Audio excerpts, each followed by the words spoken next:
What's up, Wolfpack fam? It's your boy Kid back at it again. Today's suggestion comes from Scott Webb. We're going to be diving into some planes, trains, automobiles with David Jason. I could not be more excited to check this out. This is something totally, completely different. Obviously, it's not a comedy show, but you know what? This is what the beauty about trying and seeing new things, being outside our bubble a little bit. And we couldn't be more excited just knowing that David Jason is in this. So, with that being said, snacks is not included. Go grab it. Go get your drink. Go get your water. Whatever you want to get. It's your beverage of choice. And as always, guys, if you are enjoying the content, consider hitting that like, comment, subscribe, turn on that notification bell so you don't miss a beat. Let's get it. Let's start it. Snacks not included. Let's go.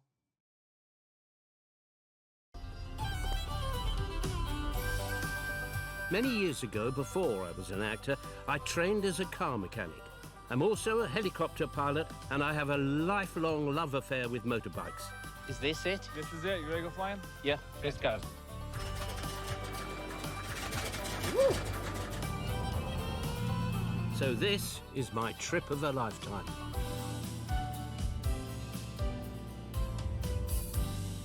Over 5 weeks, I will travel by all means of transport, through Washington State and Oregon, taking in the breathtaking scenery to arrive in the golden state of California and finish 1,200 miles later in the City of Angels, Los Angeles. Cool. My journey begins in the Pacific Northwest in the city of Seattle. Here I'll sample the luxury of 1930s aviation. Oh, yes, now this is kitted out for me. Drive the car that changed the world. And take to the footplate of a vintage Timberland steam engine. There's surely no better way to start a great adventure than by a float plane. Is this fresh water or is it seawater? This is fresh water. I'm flying in a legendary de Havilland Beaver. It's the workhorse of the Pacific Northwest and perhaps the best way to take in the glorious mountains and forests of Washington State and its biggest city, Seattle. Is that Seattle? There's Seattle right down there, yes, sir. Once a frontier town, Seattle boomed during the 1896 Klondike Gold Rush. It's still booming today and is the home to huge corporations like Microsoft and Amazon. Whoa. It's about this time that you'd say, you do know there isn't a runway down there. Oh, there's a huge runway. It's 20 miles long. Yeah, I know. I'm coming into Seattle with a splash landing. Oh, I boy. must say, it was a great experience. It was lovely. Planes have always been big business here, and they don't get much bigger than Boeing. For over 100 years, Seattle has been home to what is now the world's largest aerospace company. Swapping my wings for wheels, I want to find out, how did Boeing grow out of a frontier town? It all started here in 1916. This is the former shipyard building known as the Red Barn, and it was the first home of the Boeing Company.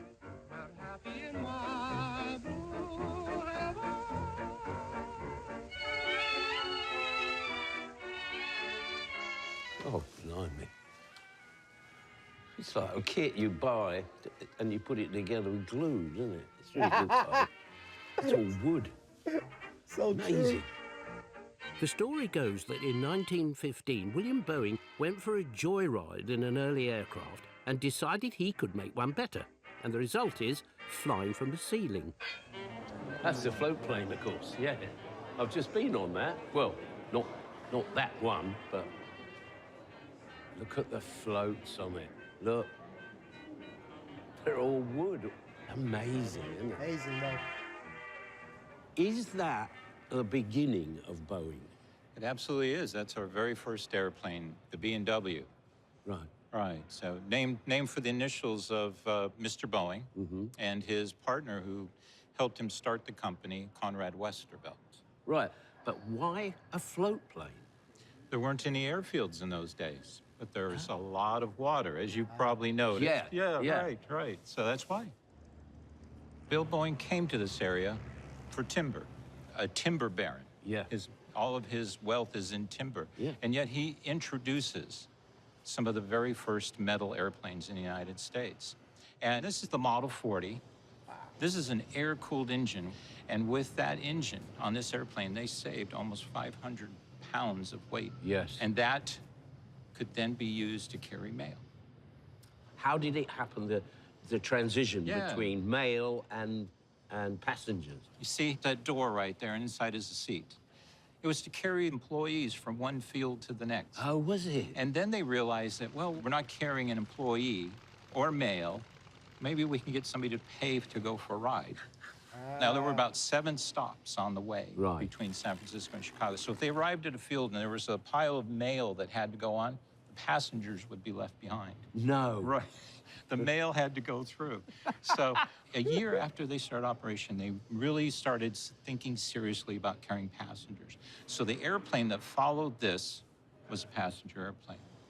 And they realized that this is the future. I'm amazed that a timber merchant who made a small float plane would become the biggest aircraft maker on the planet. Insane. 50 years after it was founded, Boeing built the plane that changed the world. It's Monday, September 30th, 1968, rollout day for the Boeing 747.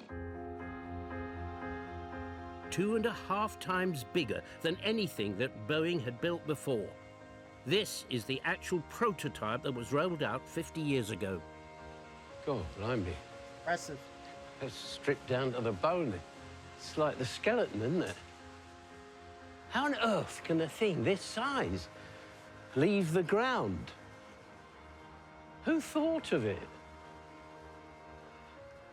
Well, looks like him, and he's still scratching his head about how he's going to get it off the ground. Well, come on. I'm going to get up and see where the pilot sits. It's good to see he hasn't lost his humor. Loving it.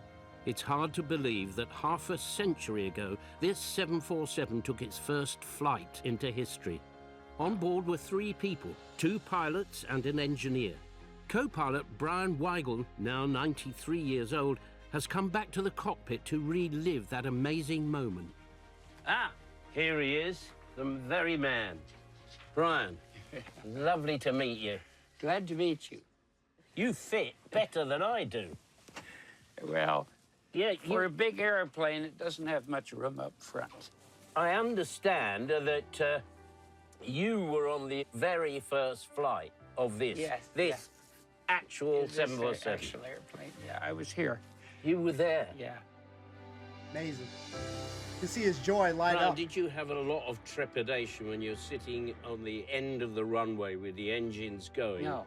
Knowing you got 400 tons to get into the air? I think we had butterflies when we were waiting. We were waiting for the weather. And finally, we decided to go. Designed and built in just 26 months, the largest civilian aircraft ever made hurtled down the runway. Now it lifts into the air. You must have felt a bit of relief for that. Oh, did yes. You think? Oh, I think so. Oh, yes. The more we went along, the more relaxed we got because so Yeah, far yeah. everything was working. It was working. This airplane was a delight. It was tailored just right. It felt great to fly.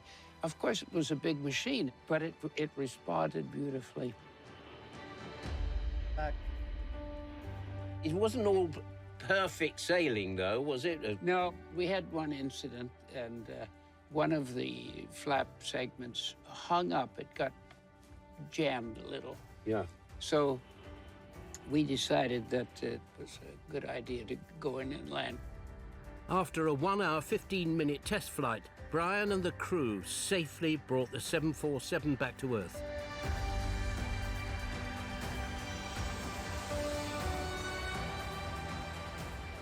If you think back, though, Brian, to that very, very first flight, what did it mean to you? I think you feel proud that you're part of this team that's putting this marvelous machine together. This is Brian and his chums leaving the aircraft.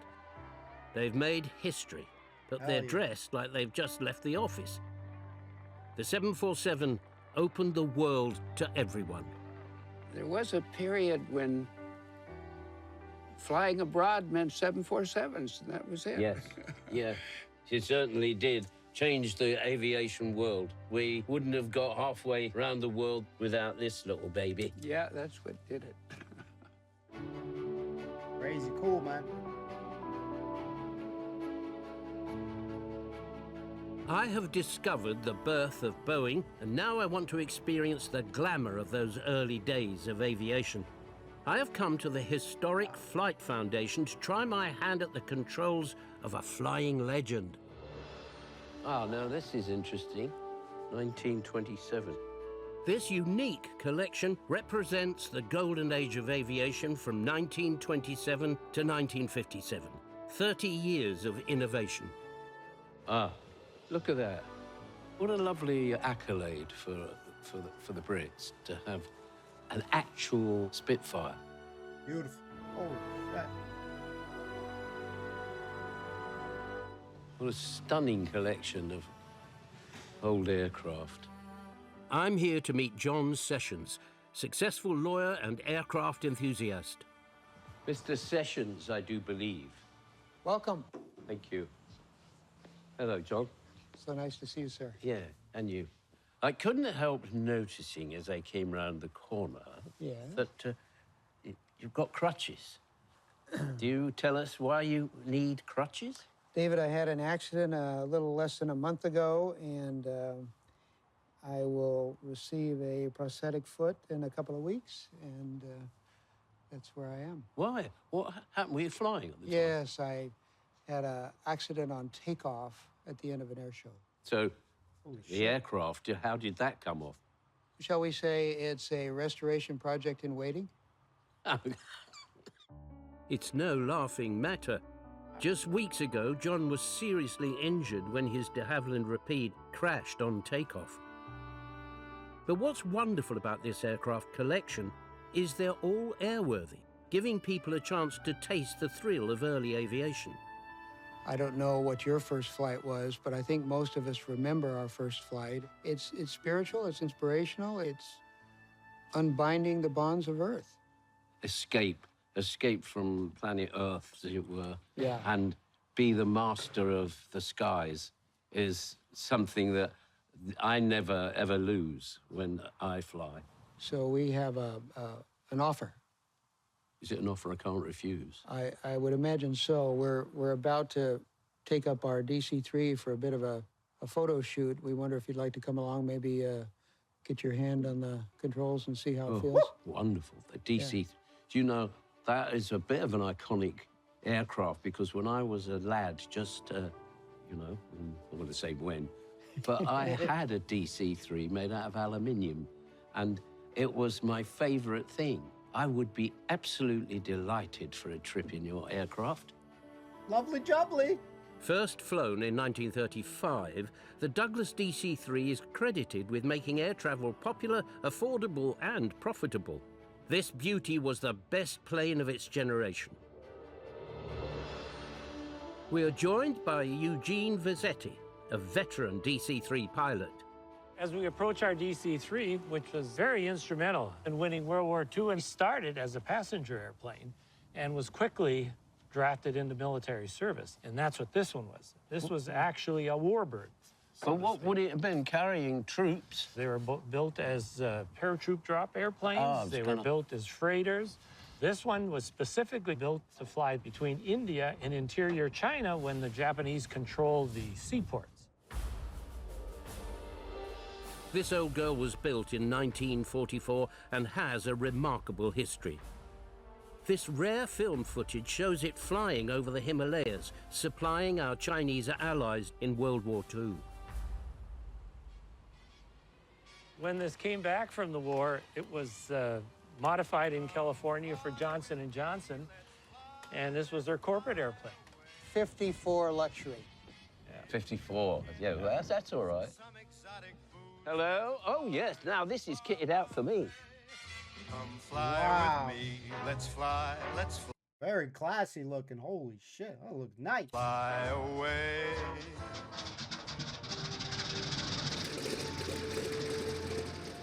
In the 1930s, a DC-3 could take 15 hours to cross the United States with 3 stops to refuel. You know, she's surprisingly quiet. I was expecting to be, in a way, sort of not be able to be heard. It's conversational at cruise power. It's a little louder when we're taking off. Yeah. The DC-3 was an overnight success. Just 3 years after its introduction, it was carrying over 90% of all airline passengers in the United States.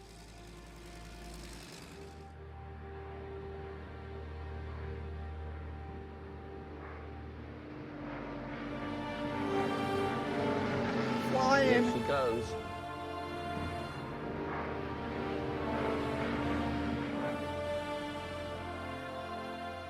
As we take off over the Boeing aircraft factory, it's worth reflecting that the Douglas DC-3 almost put Boeing out of business in the 1930s. Thousands were built and over 400 are still flying today, including this old beauty, which is 75 years old. Keep going, dear, keep going. You may be a pensioner by now, but you're still flying. Pensioners. I was just wondering if I could poke my nose into the cockpit when Doug Burton, the co-pilot, popped in to see me. It's pretty good, huh? You ready to go flying? Yeah, Alrighty. Yours truly can fly a glider and a helicopter, so a DC-3 shouldn't be too hard to master. Oh, yes. Thank you. There he is. How are you doing, David? Very good. I'm surprised how smooth she is for an old girl. Well, today is a pretty good day for it. The wind out over the water is not bad here. We get back down close to ground, it might not be as smooth. Right. Yeah. Now, one thing about the DC-3 is it's heavy on the controls. Do you have to feed some rudder in? Well, if we do them nice and gentle like we're doing, we're okay. You're okay. Yeah. But take the yoke and try to make a little turn to the left here. Let's go. What a wonderful feeling this was. Huh, I never thought when I was a kid that I'd be doing this for real. And as long as you're making nice, gentle turns like this, it's pretty easy. Then to roll it out. So But she is quite heavy, but as you said, she's quite responsive. Yeah. I mean, you got to put a bit in, haven't you? We're all right on course, are we? Oh, yeah, yeah. What a treat to fly the most glamorous plane in aviation history. It was lovely just pottering about in the sky. I could have stayed up there for hours. David, you had enough? No, I'm quite happy to fly around, man. Hell yeah. Don't let them out, man. Awesome.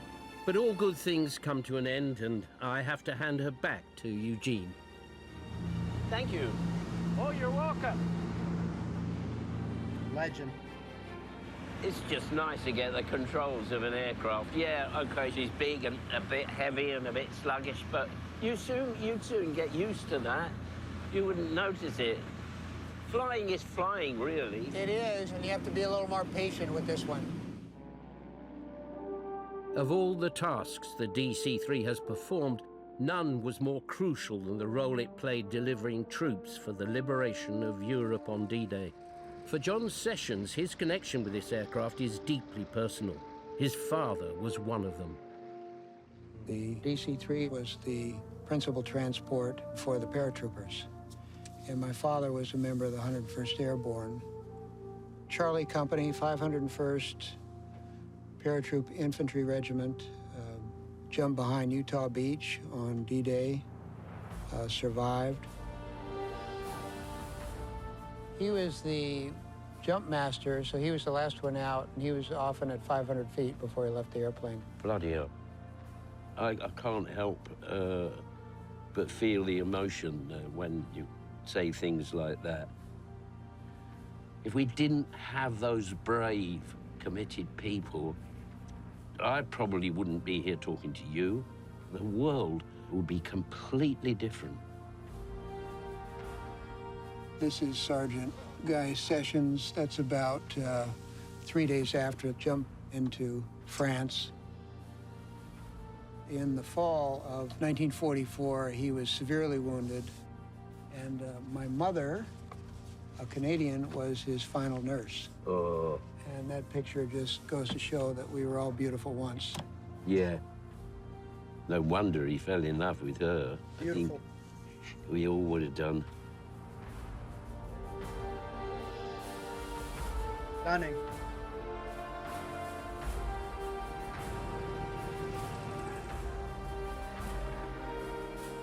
It's back down to earth for me. What a great experience. I can quite understand the passion that drives people to save these marvelous machines, keeping them flying for all of us to remember the role they played in our history. That was dope. Well, what a lovely experience, eh? There's something very romantic about a piston-engined aircraft. And, it was great. Thank you, old girl. Got us back safe and sound. It's time to leave Seattle. I've never been to Seattle. I'm on a journey down the west coast of America, discovering stories behind extraordinary machines. But first, I have to find my wheels. Got no idea what sort of car it is, but all will be revealed, I'm sure. Oh, my good grief, Whoa. Penfold. Wow. Look at that, eh? They don't come much smoother than that. That is nice. I love that period of car. Yes. Yes. Lead me to it, my son. I think I'll take this home. Oh, could you imagine, eh? Driving down Berwick Street in this? Yes. Like a badass. What we are in is a 1952 Packard.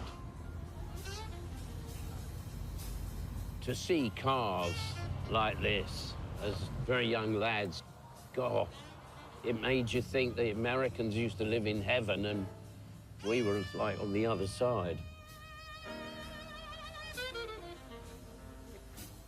I did promise I'd look after it if I took it home, but they said no, drive it to where it lives. My lovely Packard lives 30 miles south of Seattle in Tacoma. I've come to meet Nancy LeMay, the widow of Harold LeMay, who made his fortune in waste disposal and amassed one of the largest private collections of automobiles in the world. Welcome, Thank you, Sir Nancy. David. It's so Thank you. nice to have you here.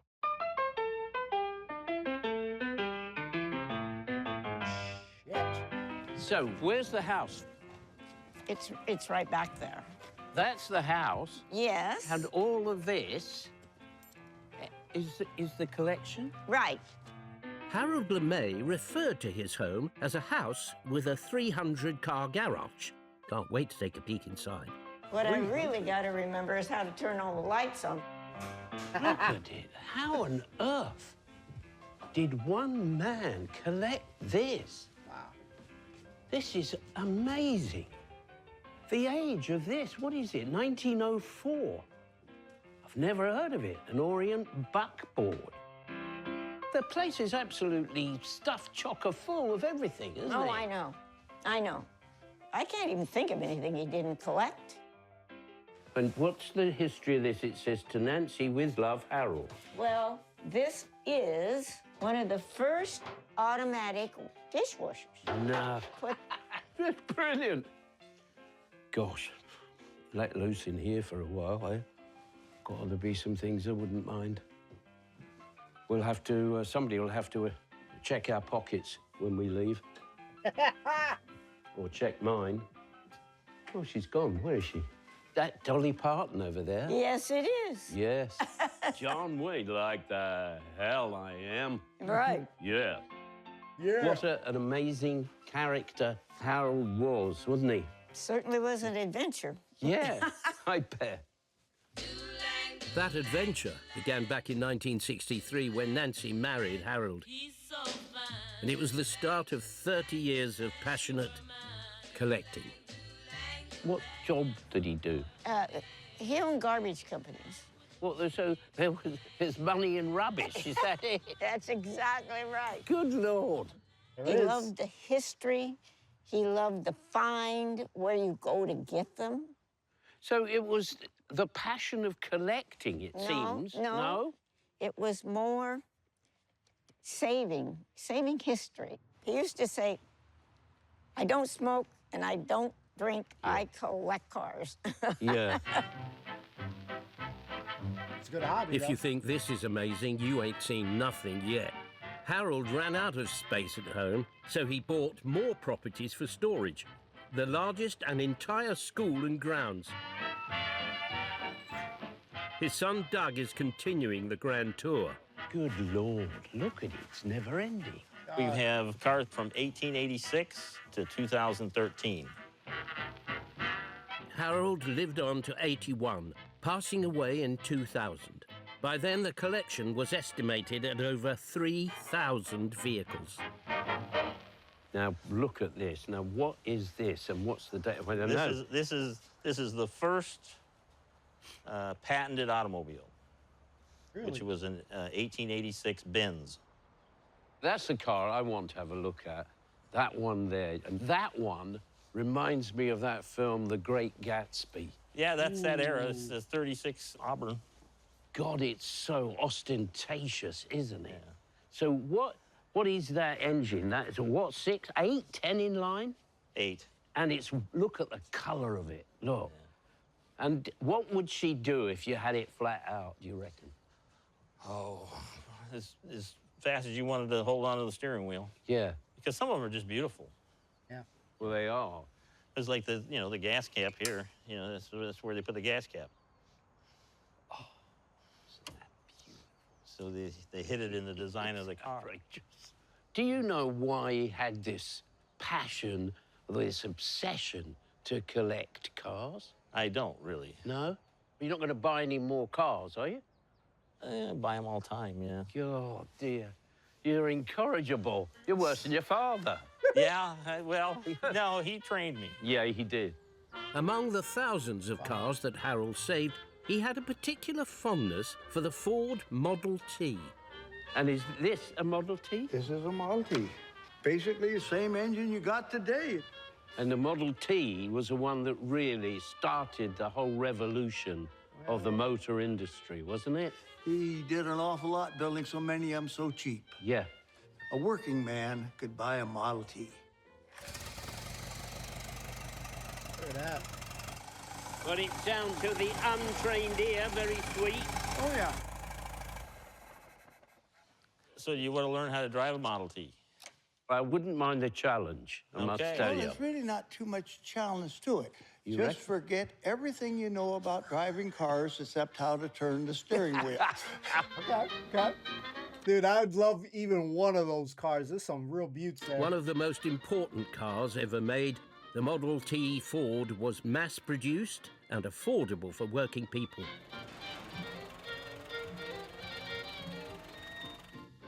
This one, named Nancy, after his wife, is one of the first cars that Harold acquired.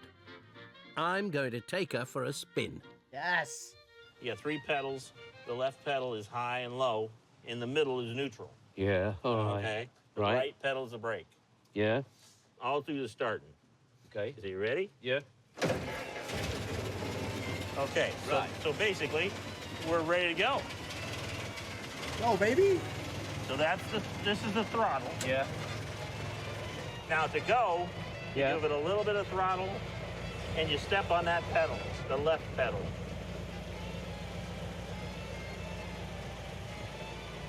Got it. There you Let's go. go, David. So then you just push it all the way to the floor. It's not going to go much faster. She's plenty fast enough for me, thank you. I am driving a piece of history after all. Not like anything you've ever driven before. No! I don't want it to run away with me. Oh, you don't have to give it so much throttle. Yeah. About 1,000 miles, you'll be doing good. It's gangster. Between 1908 and 1927, the Ford company built 15 million of these bone shakers, and it put the whole world on wheels. Quite a sharp turn. Help you. There you go. It's like driving a bloody bus. But you could imagine, though, that when this was first on the roads, and you were the fella that had one, and God, the bee's knees, eh? Yeah. God. She would go quite fast if you let her. Yep. I'm none the wiser why Harold LeMay was so obsessed with collecting cars. But I'm glad that he did. You have to admire a man who has saved so much for us to enjoy today. History, baby. God, dear. What an experience. Thank you, Doug. You did an excellent job. Bless you. You can come back and teach our class now. I will. It definitely was an experience. One that I don't think I shall enjoy encountering again. Really been a pleasure. Thank you. Great. I'm now going to see if I can stagger off to my car now. Oh, blimey. I'm going back to power steering.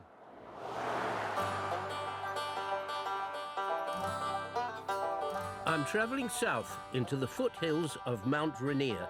Long before plane makers, coffee bars and global tech companies dominated the Pacific Northwest, the wealth in this region came from trains and trees.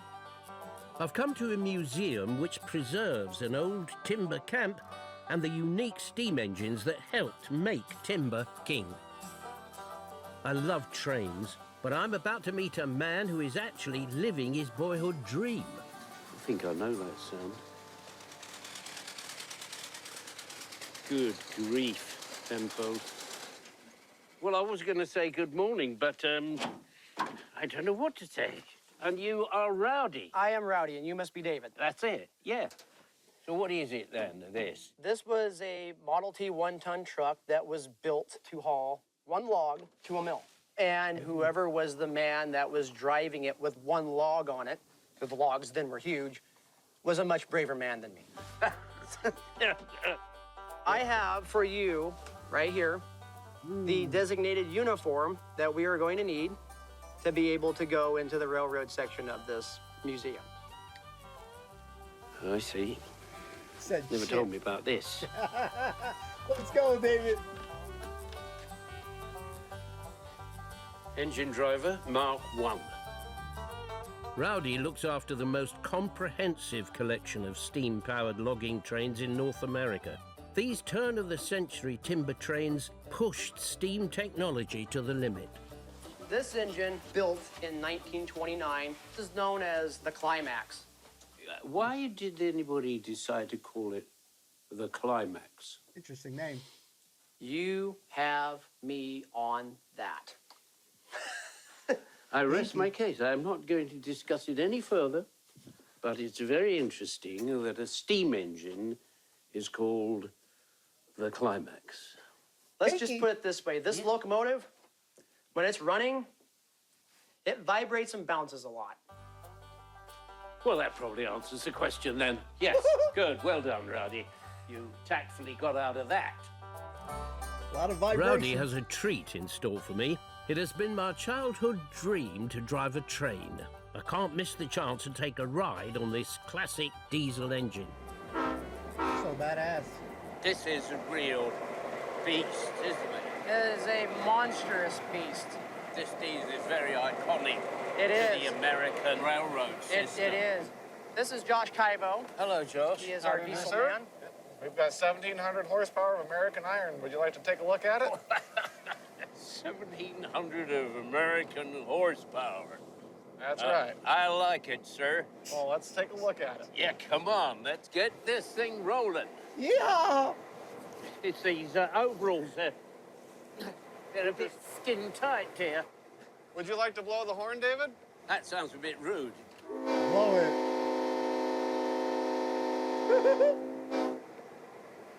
Terribly Welsh, isn't it? You know, I've never been in one of these monsters. But the thing about this, you feel as though you know them because they're so iconic. Yeah, it's looking forward. It's quite exciting, really. Here we go. Blow that horn. It's rude.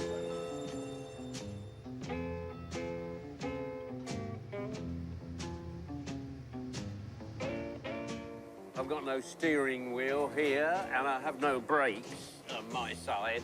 So if anything happens, I can't.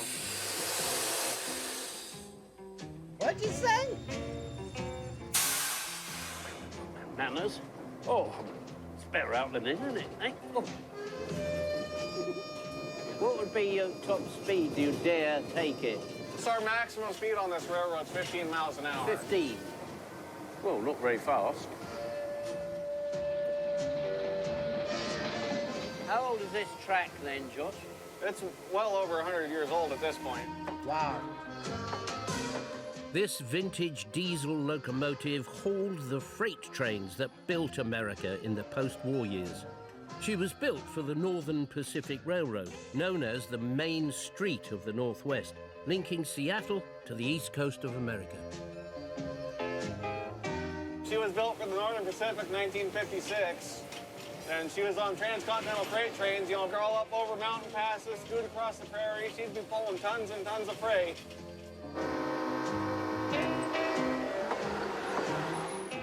It's kind of nice to be able to take the old gal out and, you know, put her through its paces and make sure she's still earning her keep. Why do you call this mechanical machine a she? All the old boys, they'd spend so much time working on machines, they didn't have time for a girlfriend or a wife, so you end up married to the thing, might as well be your wife. That's the best explanation I've ever heard. I have arrived at El, a small town that's big on trains. David, I hope you enjoyed your ride. I certainly did. Pleasure meeting you. Well done, sir. Well, that was a thrill, and there's more to come. Did you have fun? Very interesting. Lovely. Well, now we are going to go and get on to, in my opinion, what a real engine is. Oh, right. What we have here is we have a Willamette. A what? A Willamette geared locomotive. It is one of 6 left in existence, and it's the only one that operates. What was the attraction of these old Long machines? story short, the second highway crossing up the line here, that's my uncle's place. And we'd visit in the summertime, and every day that we were here, 6 times a day, little Rowdy would run out there and wave at the train as it would go by. No. And it became a yearly tradition to ride it, and I'm turning 30 next month. I've been doing it for 17 years. I literally grew up with them. Rowdy's geared loco is not everybody's cup of tea, but I love them. Just look at the cogs on that. Yeah, this is the bit that fascinates me. This is what you were talking about. Yes, this engine is geared 3 to 1. So what that means is the engine set is spinning over 3 times to every 1 time that the wheel spins over. So that gives this locomotive a huge volume of torque at very slow speeds. So all of this gearing along here that looks very complicated is in fact what was designed to give it the torque exactly that it needs to pull all the logs. So I've got to wear this because I'm an engine driver now, am I? Mm-hmm. How's that? Looks great, man. Right, I'll get up here. Stand by. Chief engineer coming aboard. All right there, sir. Okay, there we go.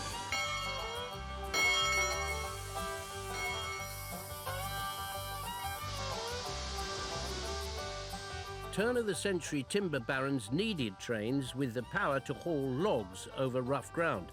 The geared engine was born. As you see, it doesn't go very fast, but I am pulling this entire train with very little effort. This engine could pull probably another 3 or 4 cars that we have back there easily. The gear system transfers the engine's power to every wheel. She may not be the fastest train on the track, but she's one of the strongest.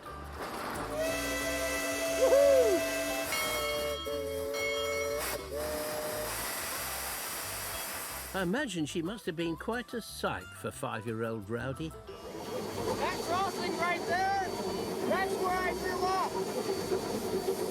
Yeah, that's right where I used to watch these 6 times a day. You romantic, isn't it?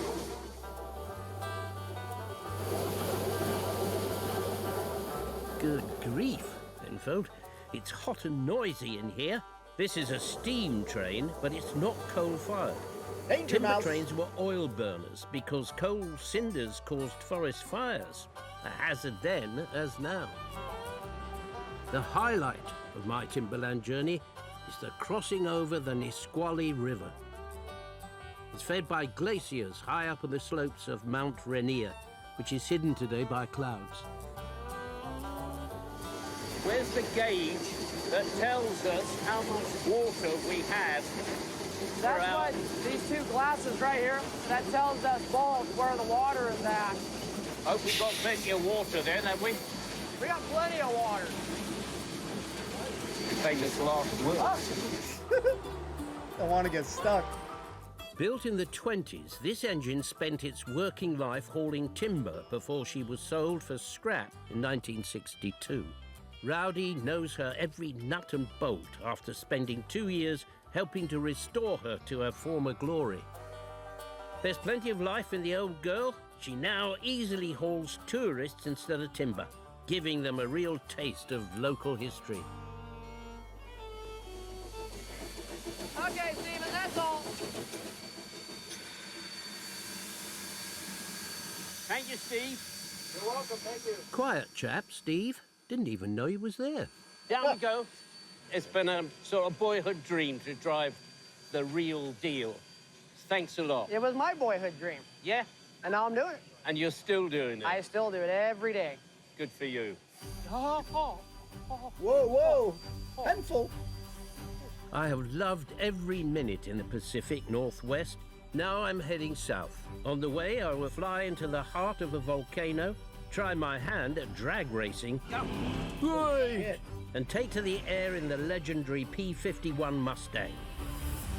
Lovely jubbly. Hell yeah. Oh, this was pretty cool. It's over, guys. Wow. Insane.